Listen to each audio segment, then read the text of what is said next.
Muy buenos días, muy buenas tardes. Mi nombre es Mario Trías, soy el editor de enAlimentos y en Pharma. Y en esta ocasión tenemos un invitado de honor, Martin Slayne, vicepresidente de Global Affairs and Acientific de Ingredion Global. Thank you, Martin, for your time. Thank you, Mario. It's a pleasure to be here. Thank you for wanting to spend some time with me. Oh, yeah. My pleasure, my pleasure. This is your first trip to Mexico? No, I've been here before in previous organizations. Yeah, enjoy coming, and important to be here to understand what's happening on the ground. And how do you perceive the global affairs in the food industry are changing in last years? Yeah, so I think probably for the regulatory environment, it's more active than ever. I think with the pandemic and other things that have been happening, there's a lot of complexity. People are demanding healthy, nutritious, safe, sustainable food supplies. And it means that all the different regulatory organizations around the world are having to help put measures in place and collaborate, putting new laws in place, promoting different sort of labeling or safety checks, collaboration with between different governments, and this makes for a very complex landscape. I saw that your job has this regulatory affairs, but also scientific. Can you speak a little bit how is important scientific areas to Ingredion? Yes, yeah. So scientific and regulatory affairs tend to come together in the food industry. It's the science behind our ingredients, how they're regulated, how you substantiate claims about food ingredients and foods. It's important that regulatory folks aren't just compliance people that check it follows the rules, but they understand the science behind the ingredients, and also they understand the business needs. So connecting the regulatory compliance need with the science that's behind it substantiates the proposition to the consumer. It's going to give nutrition, it's going to give health, it's going to be safe, and then understanding the business needs so that you can provide the products that are needed, that the consumers are looking for, and that our customer companies are looking for. Oh, and I think this situation on regulatory affairs has changed deeply on last years. Probably 30 years ago was nothing like it's today. Okay. Yeah, there's a big drive around food safety regulations in the 90s, I guess, onwards. So a lot of organizations shifted to have safety-based risk assessment, more checks. And then gradually, as regulated departments have built and the public are wanting more guarantees about health and nutritional value from their foods, there's more regulation on labeling, on claims that the public are looking for. So you have to substantiate those claims with the right level of science.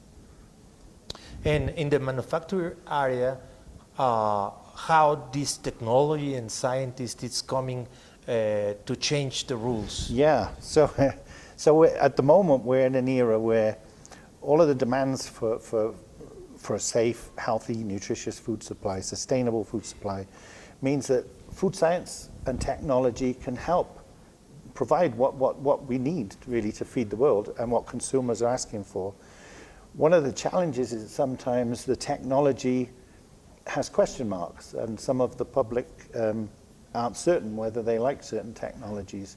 So we're having to help provide information, share information, to give confidence that there are technologies and food science that's really quite important to be able to feed the world.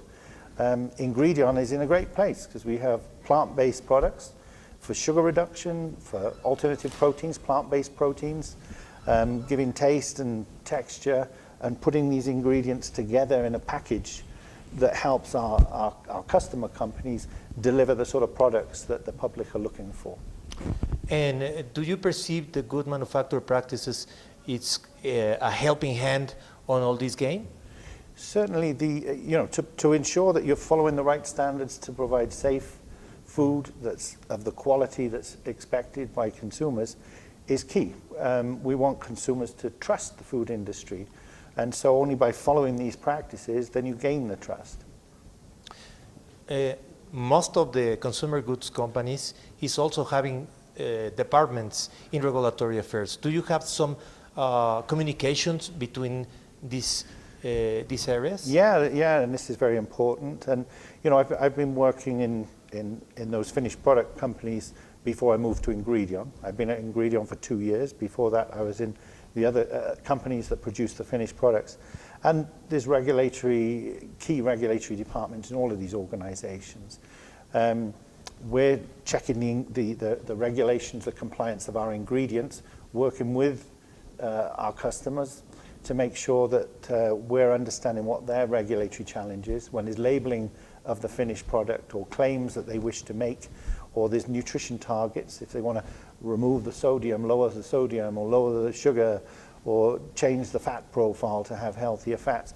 Then ingredient companies can work with them. Ingredion in particular, we work very closely with our customer companies, and they then get a confidence in us because they know we understand our ingredients.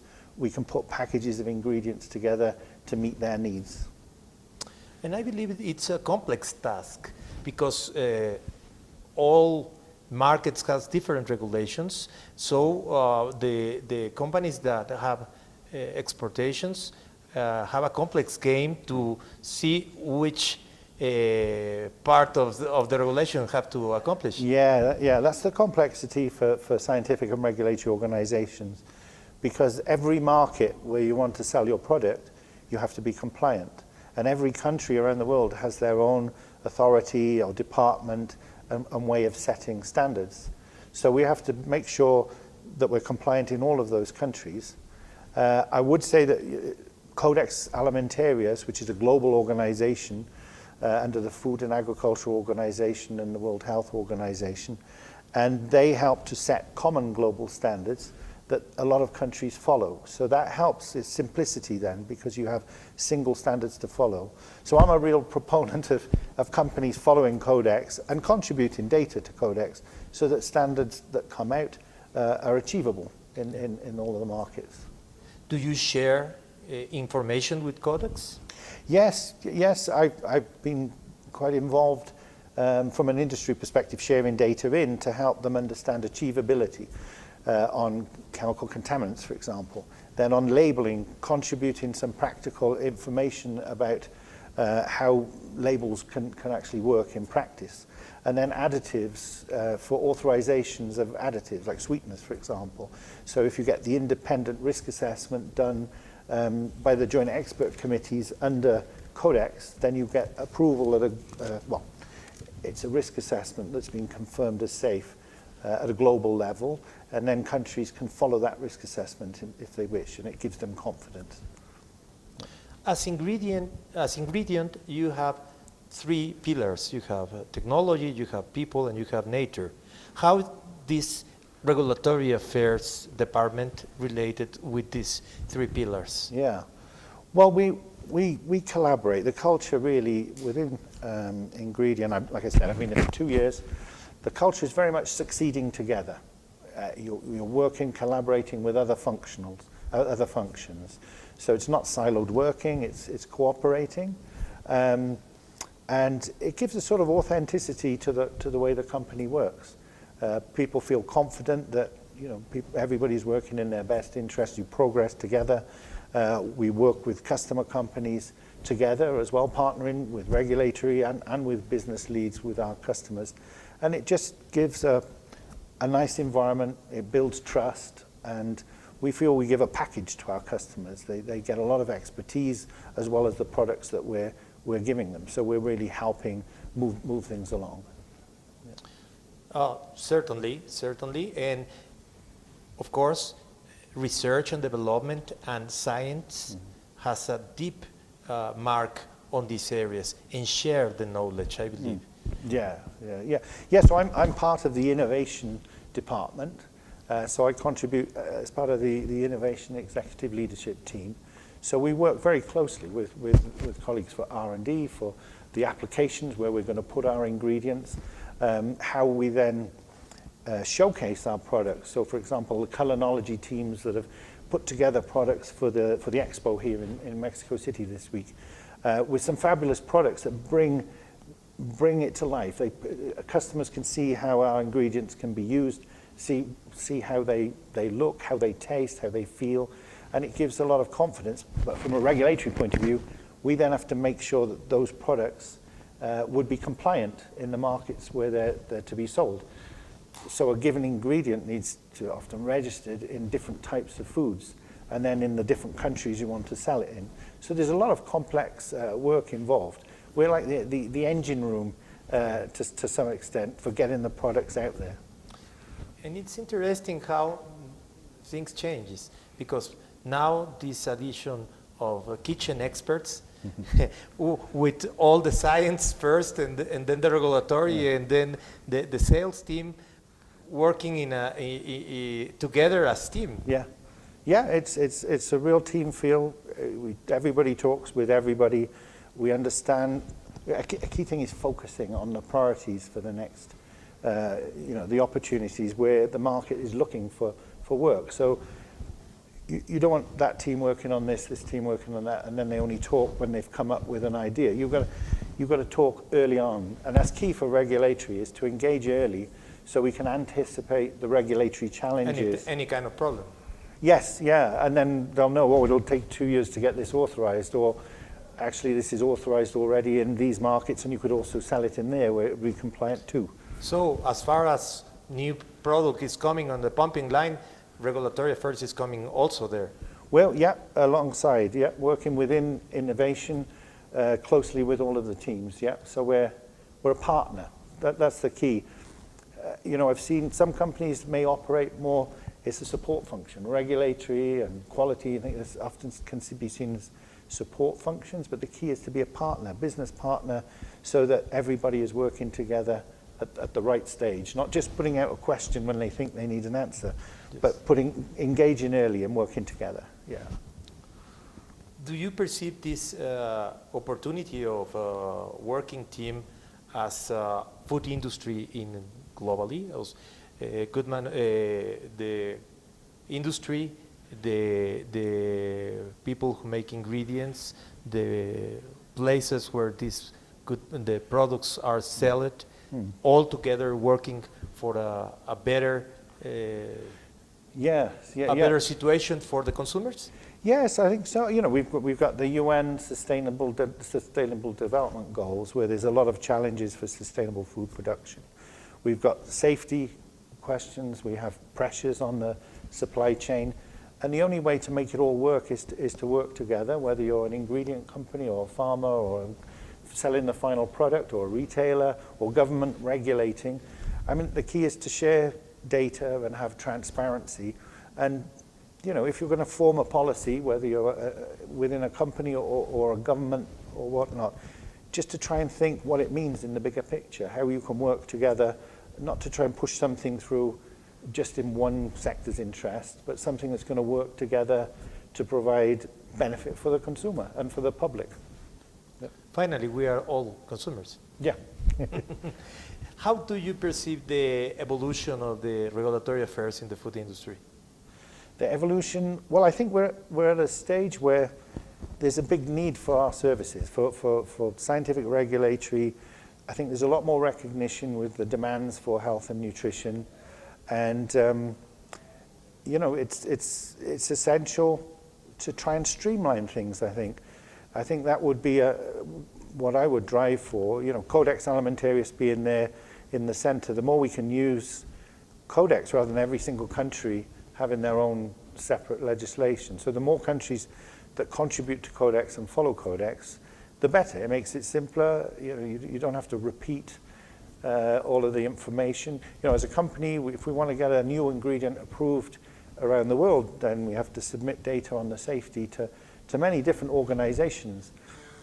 Well, if there was a simpler way of doing that, so mutual recognition, for example, of risk assessments done at Codex level, or, in the EU, there's the European Food Safety Authority that does comprehensive assessments as well. And many countries do their own assessments. But if you can streamline, it would save a lot of time. It will get product solutions to the public sooner, as well as for the companies.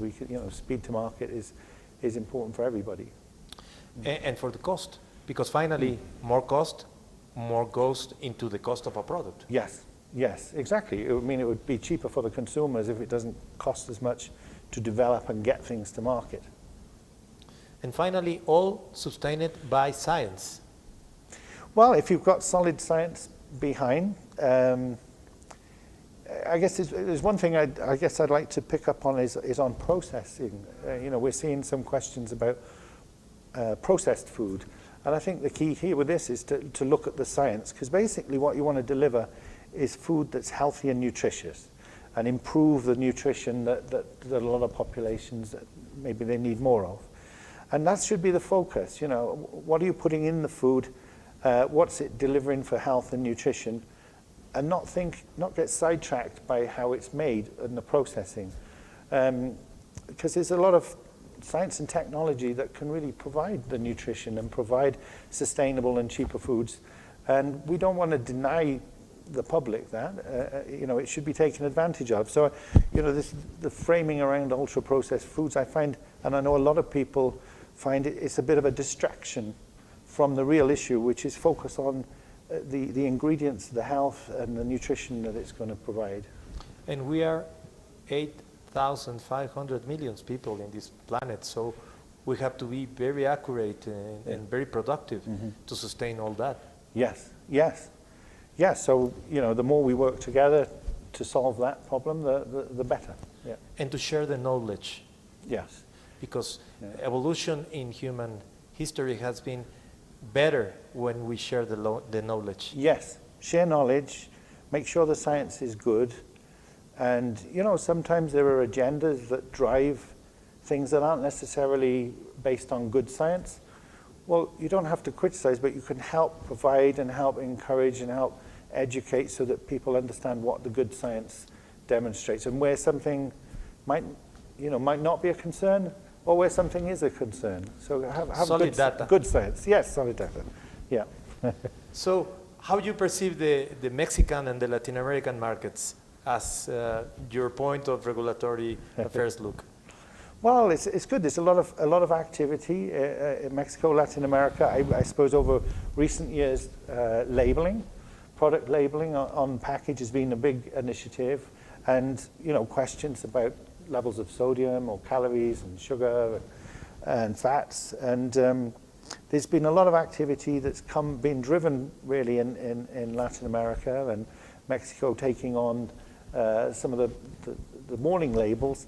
So that's been an active area. I think the key is to make sure you're getting the balance, and it's realistic to help the public, I suppose. If every package has got alarm bells over it, then it may just get grey, you know, and they don't really pick up the things that maybe are best, just to keep that one for an occasional treat. I believe there is no bad products or bad habits. Yeah. Yeah, there's always going to be treats. People want treats. And so just if the labeling helps people identify that, then I think that's they can take their risk. Yeah, if people feel informed. I think if people feel informed, then they want to choose. Yeah, but I don't want to undermine, you know, if there are, you know, groups, populations, or school initiatives to help get better nutrition to people, maybe they can't afford to choose some of the things. So that's a key area, I think, to really help. And I think that's where a lot of effort can be put, really, is to help to make sure that people are undernourished. Somehow there are, you know, more programs to deliver to those. Yes. Something else that you want to add? I think that's very good. I think we've covered a lot of things. I just think that we're in a time where, as an ingredient company for Ingredion, it really feels like we're in a sweet spot. This is where we can have more impact with the science we're generating and the ingredients that we're providing. So, you know, it's a great place with a really great group of people. Meeting the Mexico team this week has been fabulous. Seeing our production facilities and our idea labs where we're exchanging information with customers working together. I've had a fabulous experience in Mexico City this week, and it's important for me to, you know, lead in a global team to understand what happens in the countries, in the regions, so that we're informed and we're helping in each geography, not just throwing things out from the center, but coming to visit and It's been a pleasure here and a pleasure to And meet to with have you. feedback from the from the market. Yes, exactly. Yeah, to understand what's relevant for Mexico. Thank you for your time, Martin, Yeah. and have a great stay in my country, and look forward to see you somewhere else. Yeah, thank you very much, Mario. Muchas gracias. Nos vemos en la próxima.